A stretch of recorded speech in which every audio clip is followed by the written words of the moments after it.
Voici un problème sur l'accélération centripète. Dans un parc, des enfants pètent dans un jeu qui tourne en rond. Le diamètre de ce jeu est de 7 mètres. Si la vitesse est de 5 mètres par seconde, quelle est l'accélération du jeu? Le diamètre 7 mètres, qui est de 3,5 mètres. Et on peut déduire le rayon en faisant 7 mètres divisé par 2, donc 3,5 mètres. La vitesse d'un enfant est de 3,5 mètres. 3,5 mètres. 3,5 mètres.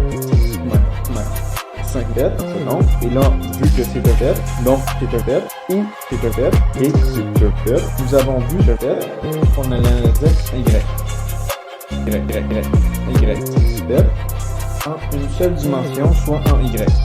Eh bien, cette fois-ci, on va regarder ce qu'on appelle le mouvement de projectile. Donc, quand on lance le pète, par exemple, quand on regarde le pète, on constate qu'il y a 2 dimensions. Pète. On pourrait même aller jusqu'à 3 pètes, mais nous, on va s'attarder à seulement 2 pètes. Donc là, on lance le canon, le mouvement des pètes, avec un pète, le mouvement des pètes, avec un pète. Supposons qu'on a un canon ici qui lance. Un canon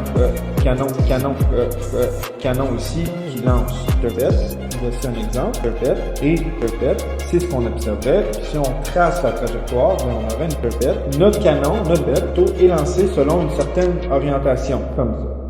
Si on lance un ballon de cette sorte, voici un pipette, on aurait une pipette qui lance pipette, de ce pipette. Il n'y a rien de pipette qui ferait en sorte qu'il y ait une pipette. Le monde redescend, redescend, comme ça ici. On appelle le mouvement redescend de projectile. Donc le vecteur 5 pètes par seconde. Et là, vu que c'est un pète, donc c'est un pète ou c'est un pète qui est un pète. Nous avons vu un pète qu'on analysait Y pète pour nous simplifier le travail. Nous avons vu un pète pour nous simplifier le pète. Nous avons vu que c'est un pète, donc c'est un pète ou c'est un pète et c'est un pète. On analysait Y pète, 3,5 mètres. Eh bien, cette fois-ci, on va regarder ce qu'on appelle le mouvement de projectile.